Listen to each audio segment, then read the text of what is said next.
Unique identity number, এটা যদি ভারতবর্ষের প্রত্যেক নাগরিকের থাকে এবং সেটাই আইন যা আছে সেই আইন কিন্তু সেটাই বলে, সে যদি ইউনিক নাম্বারটা দিয়ে দেয় তাহলে তো এই কোনো অসুবিধার কোনো জায়গা থাকে না।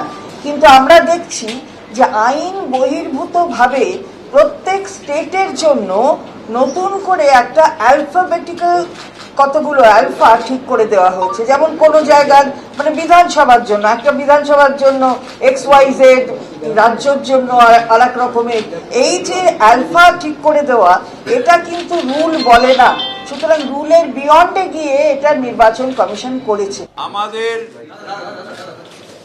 রাজ্য সভাপতি সুব্রত বক্সির নেতৃত্বে আমরা চন্ডিমা ভট্টাচার্য, অরূপ বিশ্বাস, ঋতব্রত ব্যানার্জি, জয়প্রকাশ মজুমদার এবং আমরা সবাই একটা ডেলিগেশন এসেছিলাম।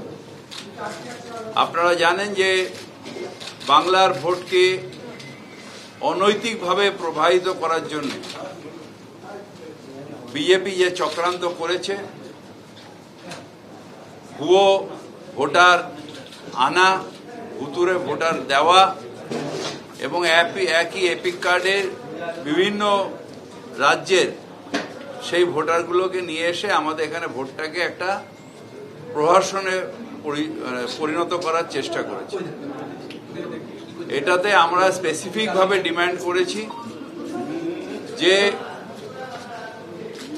যখন অনলাইনে কেউ অ্যাপ্লাই করবে তাকে ফিজিক্যাল ভেরিফিকেশন বিএলও এবং বিএলআরওর মাধ্যমে ফিজিক্যাল ভেরিফিকেশন করতে হবে। 2 নম্বর হচ্ছে ইউনিক আইডি নাম্বার ভারতবর্ষের নির্বাচন কমিশনকে করতে হবে।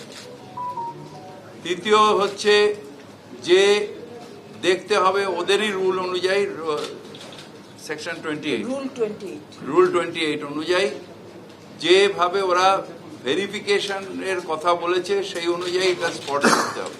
একটা হলো যে আগে যে আমাদের ভোটার কার্ড ছিল তাতে আমরা কোন অ্যাসেম্বলির ভোটার কোন পার্লামেন্টের ভোটার স্পেসিফিক ছিল। এখন এই নতুন করে একটা করতে গিয়ে, এটা উদ্দেশ্য প্রণোদিতভাবে করতে গিয়ে এরা এটাকে নিয়ে ছেলে খেলা করছে। দ্বিতীয়ত হচ্ছে যদি ইনকাম ট্যাক্সে থাকে, যদি পাসপোর্টে থাকে ইউনিক আইডি নাম্বার, যদি আধার কার্ডে থাকে, তাহলে কেন ভোটার আইডিতে ইউনিক আইডেন্টিটি নাম্বার কেন থাকবে না? এটা আমাদের ডিমান্ড ছিল এবং এই ডিমান্ডটা পূরণ করতে হবে, না হলে আমাদের নেত্রী মমতা বন্দ্যোপাধ্যায়ের আদেশ অনুযায়ী আমাদের বৃহত্তর আন্দোলনে যেতে হবে।